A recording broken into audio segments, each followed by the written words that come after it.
నమస్తే అండి, welcome to నలభీం vlogs. అందరూ ఎలా ఉన్నారు? బాగున్నారా? నేను కూడా చాలా బాగున్నాను. చాలా రోజులు అయిపోయింది వీడియో పెట్టి. ఈరోజు మిగిలిపోయిన అన్నంతో ఒక చిన్న టిఫిన్ ఐటెం తీసుకొస్తున్నానండి.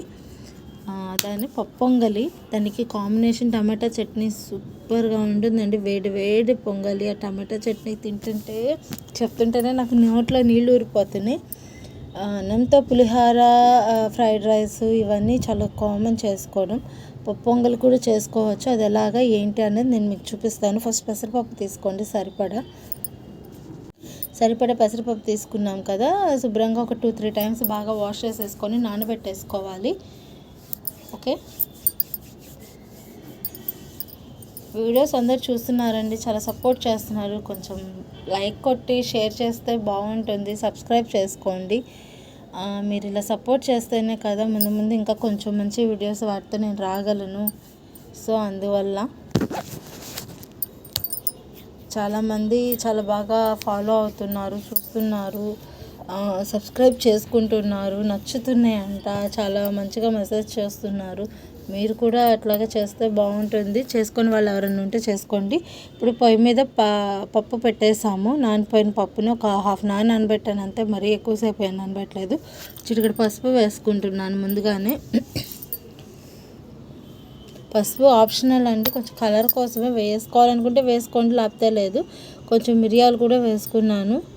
ఈ స్టేజ్లో ఉన్నప్పుడు రైస్ వేసేయాలండి. అంటే పూర్తిగా పప్పు ఉడకలేదు, బద్దగా చుట్టుపక్కలంతా పగిలినట్టు వస్తుంది కదా, అలా రాకముందు, అలా రావడానికి కొంచెం ముందు మనకు అర్థమైంది పప్పు చూస్తే అట్లా వేసుకోవచ్చు. లేదు మీకు తెలియలేదంటే చుట్టువైపులో కొంచెం చిట్లినట్టు ఉంటుంది, అలాంటప్పుడు వేసుకున్నా పర్లేదు. కొంచెం పప్పు ఉడికేంత వరకు ఉప్పు వేసుకోకుండానే ఉడకబెట్టుకోవాలి. ఉప్పు అవన్నీ ఇప్పుడు వేసేసుకొని ఆ ఉప్పు సరిపోయిందా లేదా అని చూసుకోవాలి. ఈ స్టేజ్లోనే అంతా ఓకే అనుకున్నప్పుడు దీన్ని తాలింపు పెట్టేసుకుందాం. నేను ఏం వేయట్లేదండి, జీడిపప్పు కానీ ఇంకా ఏమేమి పిచ్చి పిచ్చి అన్నీ ఏం వేయడం లేదు. జస్ట్ జీలకర్ర వేస్తున్నాను. కావాలనుకుంటే జీలకర్రతో పాటు కొంచెం కరివేపాకు, 2 పచ్చిమిరపకాయ చీలికలు వేసుకోవచ్చు. అవి కూడా నేను వేయలేదు, కొంచెం మిరియాలు ఎక్స్ట్రా వేసాను, అందువల్ల ఘాటు సరిపోతుంది. ఇంక పచ్చిమిరపకాయ అవసరం లేదు. కావాలంటే జీడిపప్పులు నెయ్యితో పెట్టుకోవచ్చు, డాల్డాతో పెట్టుకోవచ్చు వేసుకునే వాళ్ళు, కానీ మేము నెయ్యి వాడము. అందువల్ల నార్మల్ సన్ఫ్లవర్ ఆయిల్తోనే పెడుతున్నాను. డాల్డా కూడా ఒంటికి మంచిది కాదు కదా, అందుకని అది కూడా వాడుకోవటం లేదు. జీలకర్ర వేసేసాను, బాగా కలిపేయాలి. ఇప్పుడు బాగా కలిపేసి ఒక 2 నిమిషాలు పొయ్యి మీద పెడితే మంచిగా వేడి వేడి పొంగలి తినడానికి రెడీగా ఉంటుందండి. ఉడతకుతక అనేంత వరకు ఉంచుకుంటే చాలు.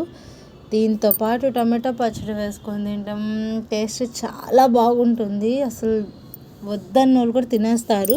టమాటా షార్వా కూడా ఉంటుంది, అది నేను చెప్తాను ఇంకోసారి, ఎప్పుడైనా వీడియో చేసి పెడతాను చేసేటప్పుడు. ఇలాంటి వీడియోస్ అన్నీ కావాలనుకుంటే ప్లీజ్ సబ్స్క్రైబ్ చేసుకోండి, లైక్ చేయండి, షేర్ చేయండి, కామెంట్ చేయండి. బాయ్.